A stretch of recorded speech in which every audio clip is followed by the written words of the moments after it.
एक बार पुनः आप सभी को प्रणाम निवेदित करता हूं। नाट्यशास्त्र की चर्चा में आज यह दूसरी कड़ी है और जैसा कि इसके पहले नाट्यशास्त्र की भूमिका पर बातचीत करते हुए मैंने आचार्य अभिनव गुप्त की चर्चा की थी और ऐसा कहा था कि भरतों की परंपरा में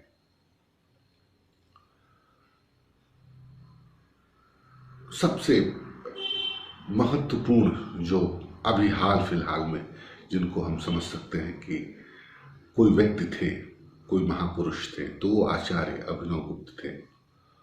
और वह थे तभी भरतनाट्य शास्त्र की सूत्र हमारे पल्ले पड़ रहे हैं, हम उसमें कुछ अपनी गति ले पा रहे हैं, क्योंकि आचार्य अभिनव गुप्त ने जो समझाया, जिन सूत्रों को लेकर के वो हमारे सामने लेकर के आए, वह इतने व्यापक हो सकते थे, इसका अंदाजा लगा पाना मुश्किल होगा। तो भरत को तो हम याद करेंगे ही, भरत नाट्य शास्त्र पर ही बात कर रहे हैं तो भरत की ही चर्चा हो रही है, पर पूरे नाट्य शास्त्र में आचार्य अभिनव हम लोगों के साथ साथ रहेंगे। तो भरतकृत नाट्य शास्त्र की जो अभिनव टीका है, तो पहले अध्याय के पहले सूत्र पे ना जा करके हमारी भारतीय परंपरा रही है कि जब हम अपने ग्रंथ की शुरुआत करते हैं तो एक प्रार्थना हम अपने आराध्य के लिए करते हैं। उसी परंपरा को ध्यान में रखते हुए आचार्य अभिनव ने अपने गुरु, अपने इष्ट शिव की आराधना की है और वह आराधना बीज वक्तव्य है पूरे नाट्य शास्त्र को समझने के लिए, क्योंकि जिन जिन शब्दों का प्रयोग अपनी आराधना में उन्होंने किया है, दरअसल वह पूरे नाट्य शास्त्र के पार्श्व में पीछे उसके सूत्र को खोलने के लिए एक तरह के बीज मंत्र है, एक तरह के बीज वक्तव्य है, बीज सूत्र। इसका जो अर्थ है वह है नाना प्रकार की अद्भुत शक्तियों के द्वारा, चित्र और विचित्र नाना प्रकार की अद्भुत शक्तियों के द्वारा भूमिकाओं का विभाजन करने वाले जो शिव अपने भक्तों के हृदय के संवदन क्रम से शीघ्र ही हर्षादि से आविर्भूत रोमांच आदि विकारों से पूर्ण कर देते हैं, उस चंद्रमौली शिव को मैं वंदना करता हूं। अब यह जो हृदय संवदन क्रमेण, यह जो हृदय संवदन है, अगर हम इसको लेकर के आगे बढ़े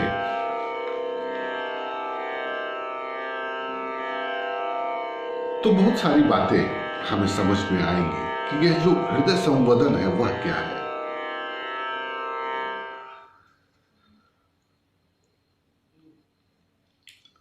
संवदन का, हृदय का जो संवदन है वह भी क्रम से हो, आचार्य अभिनव कह रहे हैं, क्योंकि नाट्य शास्त्र की चर्चा है, एक शास्त्र की चर्चा है, एक विद्या की चर्चा है, जिसमें हृदय, मन, मस्तिष्क इत्यादि को एक क्रम में ले आना है। और वह क्रम क्या है? वह क्रम नाट्य को करते हुए एक निश्चित भाव दशा पर पहुंचने का है। तो जो हृदय संवदन है वह भी एक निश्चित आधार को लेकर के चल रहा है। अगर उनके शिव, उनके आराध्य, आचार्य अभिनव के आराध्य हमारे हृदय को प्रफुल्लित करते हैं, संवदित करते हैं, तो संवदित अचानक नहीं होगा, क्योंकि वो कथा तो आपको मालूम होगी कि स्वामी विवेकानंद बहुत ही अपने आचार्य, अपने गुरु को लेकर के परेशान थे कि मुझे भी देवी का दर्शन कराइए। तो परमहंस कहते थे कि करा देंगे, वो टाल जाते थे। लेकिन विवेकानंद जी ने इसको माना नहीं। उन्होंने कहा कि नहीं, मैं देखूंगा, आप जिस देवी की बात करते हैं, जिस काली माँ की बात करते हैं, मुझे देखना है उन्हें। पर स्वामी विवेकानंद की बात को वह टालते रहे। लेकिन परमहंस ने एक दिन कहा कि चलो हम तुमको आज दिखाई देते हैं। और ऐसा कहा जाता है कि माँ काली का केवल नख भर, अंगूठे का नख भर उन्होंने दिखाया था, और स्वामी विवेकानंद जो है वो बेहोश होकर अचेत हो जाते हैं। तो अगर शिव किसी माध्यम से आपके हृदय को आंदोलित कर रहे हैं, संवेदन कर रहे हैं, तो वह अचानक अगर कर दे तो आपके अंदर वह इतनी पात्रता नहीं है कि आप उसको झेल सकेंगे। तो वह क्योंकि कृपालु है, इसलिए वह जानता है कि हृदय के संवेदन का क्रम क्या होना चाहिए। तो यह जो संवेदन क्रमेण है, यह जो क्रम है, उस क्रम को अगर हम समझ लें, आचार्य अभिनव गुप्त इस क्रम को आगे अपने टीका में रस को समझाने के लिए करते हैं। यह सूत्र वाक्य है, क्योंकि यह जो क्रम है वह अचानक, यह जो संवेदन है, यह जो रस की प्राप्ति है, वह अचानक नहीं उत्पन्न हो जाती है। उसके पीछे एक बड़ा प्रयोजन होता है, और बड़ा प्रयोजन अगर है तो हमें यह समझना होगा कि वह प्रयोजन हमारे पूरे शरीर से संबंधित होगा, जिसमें त्वचा भी उतनी ही महत्वपूर्ण है जितना कि आत्मा, मन भी उतना ही महत्वपूर्ण है जितना कि बुद्धि। तो केवल मन की बात नहीं है, यह संवेदन का कारण आपका शरीर है। तो शरीर को लेकर के आत्म तक पहुंचने का जो क्रम है, वह शिव अनायास ही अपने प्रिय को, अपने पात्रों को, अपने भक्तों को, चाहने वालों को दे देते हैं। और यह जो देना है, दाक चित्र शक्ति, ये जो फटाक से कहते हैं कि अचानक द्राक, मतलब तुरंत जो देते हैं, वह तुरंत तो होता है, पर क्रम, उसके पीछे क्रम का आधार होता है। अगर इसे हम समझ लें तो इसकी हमारे अंदर एक पात्रता डेवलप हो सकेगी। और दरअसल किसी विद्या को समझने के लिए हम उसके पीछे के का जो प्रयोजन है, अगर उसको लेते हुए आगे बढ़े तो हमें कुछ चीजें क्लियर होने लगती है। तो नाट्यशास्त्र को हमें समझना है, भरत मुनि के नाट्यशास्त्र को समझना है, उस नाट्यशास्त्र को समझना है जो कलाओं की विद्या तो है ही, पर उस कला का प्रयोजन क्या है? उस कला का प्रयोजन हृदय के संवेदन, भाव रूप तक पहुंचना है, भाव के उस परमोत्कर्ष तक पहुंचना है जिसे ब्रह्म सहोदर की संज्ञा दी गई है। तो यह जो चित्र और शक्ति है, दाक चित्र शक्ति गण भूमि विभाग भागी, यह चित्र और शक्ति दरअसल मेल और फीमेल है, और इनकी जो भूमिकाएं हैं, अर्थात जगत में जो पुरुष और प्रकृति का जो संबंध है, उसको चित्र और शक्ति के रूप में आचार्य अभिनव अपनी आराधना में ला रहे हैं। तो ये जो चित्र और शक्ति, जो पुरुष और प्रकृति है, ये जो मेल और फीमेल का मामला है, इसकी विभिन्न भूमिकाएं हैं, भूमि है, विभिन्न तल है। उस तल को जानते हुए इस विद्या का प्रयोग, और इस विद्या के प्रयोग से उस तल से भी पार हमें पहुंच जाना है, जो भरत की अवस्था होती है। तो यह सब अनायास देने वाले भी शिव है।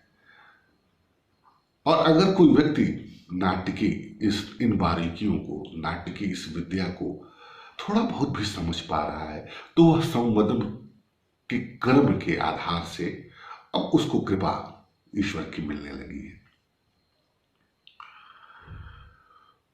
तो दरअसल यह 6 पदों में है उनकी प्रार्थना। उस पूरे पदों की व्याख्या करने बैठेंगे तो बहुत लंबी व्याख्या हो जाएगी। तो ये पहला पद है आचार्य अभिनव ने जो प्रार्थना की है, और उसके बाद 5 और है। उनकी व्याख्या करना एक पूरा अपने में ही एक लंबी यात्रा हो जाएगी, तो मैं उसको छोड़ दे रहा हूं। पर एक महत्वपूर्ण बात है जिसको लेकर के हम आगे बढ़ेंगे, नाट्यशास्त्र के पहले सूत्र की तरफ बढ़ेंगे। लेकिन इसको समझ लेना क्योंकि जैसा मैंने आपसे चर्चा की कि पुरानी परंपरा में प्रार्थना में या पहले वचन में ही जो आचार्य होते थे वह पूरी की पूरी बीज व्यवस्था, शास्त्र की विद्या के बीज तत्व डाल देते थे, और उन्हीं आधारों को लेकर के पूरी व्याख्या विद्या की चलती थी। तो अगर हम इस श्लोक को, इस पद को, इस प्रार्थना को हम समझ लें तो हमें नाट्यशास्त्र के विभिन्न कारिकाओं को समझने में थोड़ी सहूलियत मिल जाएगी। एक दूसरे पद में आचार्य अभिनव ने प्रार्थना करते हुए ऐसा कहा है कि भरत मुनि के नाट्यशास्त्र को जब हम समझेंगे, उनके विभिन्न अध्यायों को समझेंगे, तो वह कुल 36 तत्व के आधार पर समझेंगे, और इसीलिए 36 अध्याय। हालांकि कुछ संस्करणों में 37 अध्याय भी मिलते हैं, पर आचार्य अभिनव ने 36 अध्याय को ही आधार बनाया है। और जो उनकी परंपरा है प्रतिभिज्ञा दर्शन की, उस आधार को केंद्र में रख करके वह 36 अध्यायों पर पूरा नाट्यशास्त्र बांटा है। और ये जो 36 अध्याय हैं, इसके क्रम में भी एक वैज्ञानिकता है, और इस वैज्ञानिकता को अगर हम समझ लें तो नाट्यशास्त्र के विभिन्न पहलुओं पर कहीं ना कहीं, चाहे वो रस के आधार को लेकर के हम आगे बढ़ रहे हों, चाहे वह वाचिक, आंगिक, सात्विक और आहार अभिनय जो है, चाहे वो कर्ण इत्यादि हो, और चाहे वो सांगीतिक तत्व हो, नटी की स्थिति को समझना हो, पूर्व रंग को समझना हो, नंदी पाठ को समझना हो, विभिन्न जिसका सामना हम करेंगे नाट्यशास्त्र में, वह इन 36 अध्यायों के जो तात्विक अर्थ हैं, अगर उसको हम समझ लें तो एक तो फिलॉसफिकल, और जो भारतीय परंपरा की जो एकदम फिलॉसफिकल जो वैचारिकी है, जो आत्मिक वैचारिकी है, उसको साथ लेते हुए हम नाट्यशास्त्र को आगे बढ़ा सकेंगे। तो 36 अध्यायों का क्रम मैं एक बार आपके सामने रखूं, और इसे आप ध्यान में अगर रखेंगे तो हमें और इसे समझने में आसानी होगी। और मैं चाहूंगा कि आप इसे नोट भी कर लें। 36 अध्याय जो हैं उनके नाम तो अलग हैं, पर उन 36 अध्यायों के जो तत्व हैं वह है भूमि, पहला तत्व, दूसरा है जल, तीसरा है तेज, तेज अर्थात अग्नि। आचार्य अभिनव ने तो तेज शब्द का प्रयोग किया है, पर हमारी परंपरा है इस तेज को अग्नि के रूप में देखने की। चौथी है वायु, और 5वीं आकाश। यह क्रम जब खत्म होता है तो 6वें पे वो गंध को रखते हैं, 7वें पे रस को, रूप को, स्पर्श को, शब्द को रखते हैं। इनका इंटरकनेक्शन है ऊपर के 5 से नीचे का 5, और इन 5 से जो इंटरकनेक्शन आगे बढ़ता है वह 11वां है पाणी, पाद, वाक, पायु, उपस्थ। यह 15वें तक के तत्व है। इसके बाद 16वें से आता है घ्राण, 17वां है जिह्वा, 18 है चक्षु, 19 है त्वक, श्रोत्र, 20वां, 21वां है मन, 22वां अहंकार, फिर 23वां महत, 24वां प्रकृति, 25वां पुरुष, 26वां नियति, 27वां काल, 28वां राग, 29वां विद्या, 30वां नंबर है कला का, 31 नंबर पे अविद्या है, 32 नंबर पर माया है, 33 नंबर पर ईश्वर है, 34 नंबर पर सदाशिव है, और 35 नंबर पर शक्ति, और अंतिम में फिर पुनः शिव की बात कही गई है।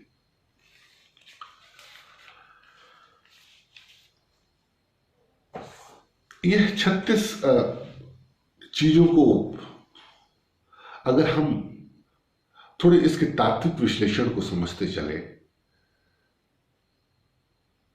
तो भरतनाट्य शास्त्र को समझने में हमें किस तरह की आसानी होगी, वह एक थोड़ा सा उदाहरण से मैं आपको समझाता हूं और एक थोड़ी सी प्रतिभिज्ञा दर्शन की भी चर्चा कर लूं। यह जो 36 तत्व है, और आपको पता ही होगा कि सांख्य का एक मसला भी है जो इन्हीं तत्वों के आधार पर पूरी विवेचनाओं की दार्शनिक विवेचना आपको मिलती है। तो ये जो पहला तत्व है, आप देखें कि शास्त्रों में और पारंपरिक जो दार्शनिक परिप्रेक्ष्य में इन पहले 5 तत्वों की जो क्रम हमें मिलता है वह है आकाश, वायु, अग्नि, जल और पृथ्वी। पर आचार्य अभिनव पहले पृथ्वी को ले रहे हैं, भूमि को ले रहे हैं, फिर जल को ले रहे हैं, फिर अग्नि को ले रहे हैं, वायु, और अंत में आकाश को ले रहे हैं। क्रम तो शास्त्रों में और पंडितों का यह कहता है कि पहले तो परम शिव से आकाश तत्व हुआ, और उस आकाश तत्व के बाद वायु तत्व हुआ, और वायु में क्योंकि घर्षण होता है, वो बहता, वो उसके अंदर बहाव ज्यादा है, तो उस बहाव से तेज की अग्नि की उत्पत्ति होती है। और अग्नि की उत्पत्ति के बाद अग्नि में क्योंकि इतनी पावर है, वह चीजों को जल में रूपांतरित कर देती है। इसीलिए कहा गया है कि जब आप तप करते हैं, वो अग्नि से तप को जोड़ा गया है, तो आपका रूपांतरण होता है। और रूपांतरण भी कैसा? जल की तरह अगर रूपांतरण हो, निर्मल, निश्चल, तो वह परम तत्व की तरफ आप आगे बढ़ते हैं। और अंत में भूमि है।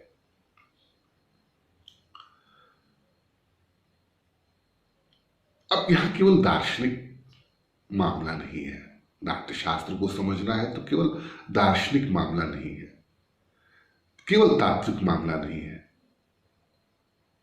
केवल प्रायोगिक मामला भी नहीं है। दरअसल तीनों मामले हैं, और तीनों मामले होने के साथ साथ इन मामलों को किनके बीच रखना है। महत्वपूर्ण तो यह है, नाट्य का प्रयोजन क्या है। नाट्य का प्रयोजन केवल आत्मिक शुद्धि तो नहीं है, नाट्य का प्रयोजन तो सामूहिक शुद्धि की बात है, सामाजिक साधारणीकरण की बात है, जिसके बीच नाट्य खेलना है। आप तो स्वयं हैं ही, पर श्रोता भी महत्वपूर्ण है। और वह श्रोता कैसे हो सकते हैं? वह बड़े विद्वान भी हो सकते हैं, मुनि भी हो सकते हैं, गंधर्व भी हो सकते हैं, राजा भी हो सकती है, गणिका भी हो सकती है, मजदूर भी हो सकता है, किसान भी हो सकता है, बच्चा भी हो सकता है। तो सभी लोगों को लेकर के आपको अपने प्रयोग को, तत्व को, दर्शन को स्थापित करना है अपने नाट्य के माध्यम से। और उस स्थापना का मूल कारण क्या है? स्थापना का मूल कारण है कि आपका रूपांतरण हो सके, आपको आनंद मिल सके।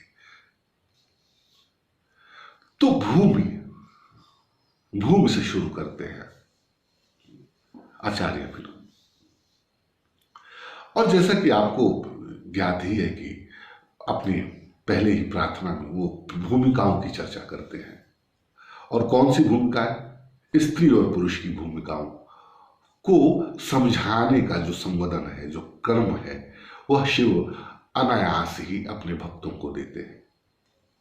तो पुरुष और प्रकृति, अर्थात ये दो भूमिकाएं, उन भूमिकाओं में विभिन्न चित्त और विभिन्न भावनाएं, विभिन्न रूप के जो तल हैं, उनसे सामना करते हुए आपको आगे बढ़ना है। हाथ में क्या है आपके पास, क्या अस्त्र है, क्या मंत्र है, किस तरीके से आगे बढ़ना है, प्रयोग के आधार पर बढ़ना है। तो भूमि क्या है? भूमि वह मंच है, भूमि वह मंच है जिस पर आपको नाट्य की प्रस्थापना करनी है।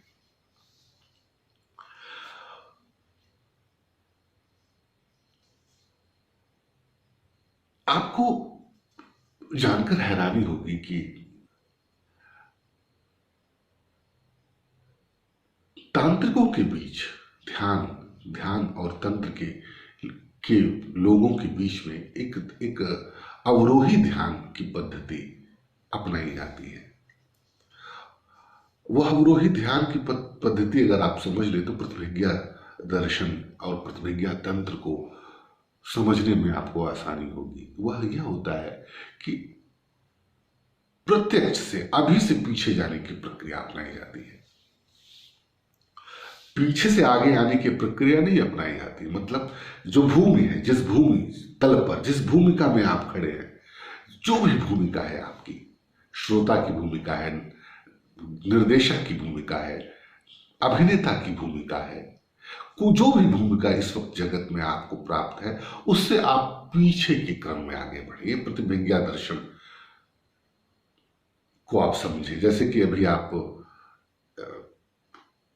1 घंटे पहले आप क्या कर रहे थे, अगर आप इसे याद करें, तो एक उदाहरण के रूप में मैं समझा रहा हूं, तो आपको याद होगा। फिर मैं पूछूं 4 घंटे पहले आप क्या कर रहे थे, तो आप याद करेंगे 4 घंटे पहले मैं ये कर रहा था, मैं ऑफिस में था, मैं दुकान में था, मैं क्रिकेट खेल रहा था, मैं फिल्म देख रहा था, मैं पान खा रहा था, इत्यादि इत्यादि। कहेंगे 4 घंटे पहले मैं ये काम कर रहा था। मैं पूछूं सुबह क्या, सुबह जो आपने किया याद है? कि हाँ याद है मुझे। सुबह मैं उठा, ब्रश किया, नित्य क्रियाकर्म किया, चाय पी, नाश्ता किया, इत्यादि इत्यादि आप बता लेंगे। मैं पूछूं कल क्या कर रहे थे, वो भी याद होगा आपको। फिर मैं पूछूं 10 दिन पहले आप क्या कर रहे थे, वह भी याद होगा। आप पीछे हाथ मोड़ते जाइए। फिर मैं पूछूं कि 2 वर्ष पहले आप क्या कर रहे थे, थोड़ा आपको परेशानी होगी पर याद हो सकता है। ऐसी प्रक्रिया करते करते करते करते करते करते जब आप अपने बचपन में चले जाएं, तो ध्यानियों का ऐसा मानना है कि आप अपने बचपन से अपनी मां के गर्भ में पहुंच सकते हैं और गर्भ से फिर पीछे की यात्रा की तरफ एक लंबी छलांग लगा सकते हैं। तो जो भूमि है,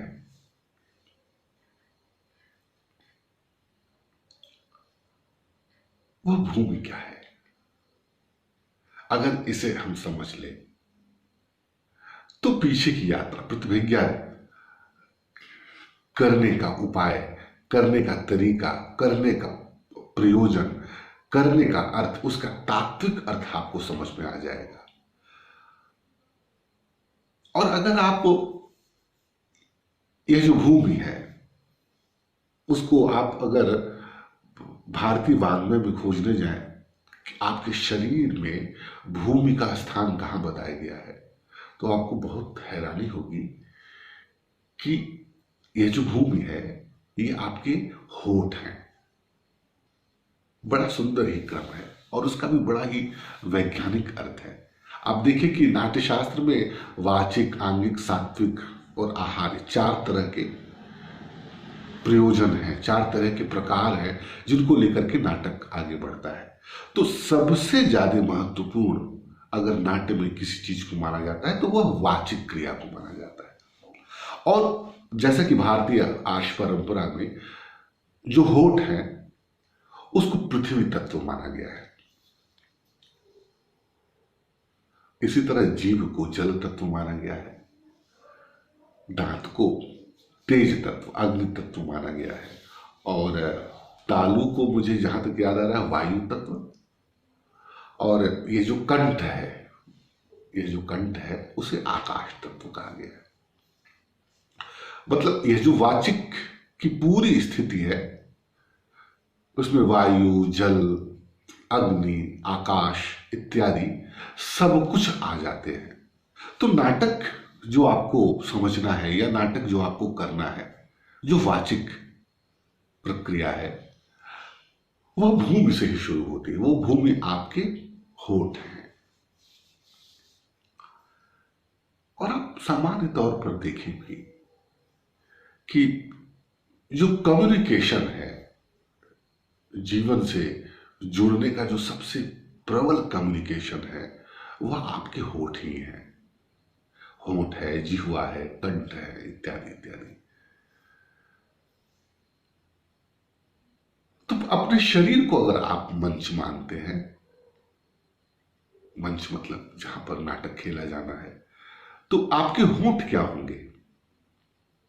वह वह पृथ्वी तत्व है, वह मंच तत्व है जिस पर आपको अपनी वाचिक प्रक्रिया के द्वारा नाट्य को शुरुआत करनी है। तो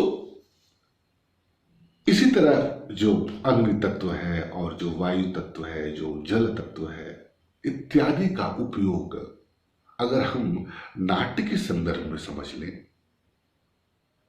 36 तत्व जो है तो है ही, उसकी चर्चा हम आगे करेंगे, तो नाट्य को कि सूत्रों को समझने में हमें आसानी होगी। क्योंकि बड़ा मुश्किल है यह प्रश्न करना, कोई पूछ ले आपसे कि यह वाचिक ही क्यों महत्वपूर्ण है, क्योंकि आगे का क्या उपयोग नहीं है नाट्य में,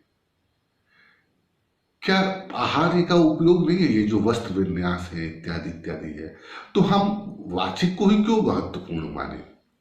मामला महत्व का नहीं है, मामला कम्युनिकेशन का है कि पहले आपसे संप्रेषण कैसे स्थापित किया जा सके, या आपका संप्रेषण पहले इस प्रकृति से कैसे स्थापित होता है, उसकी वैज्ञानिक प्रक्रिया क्या है।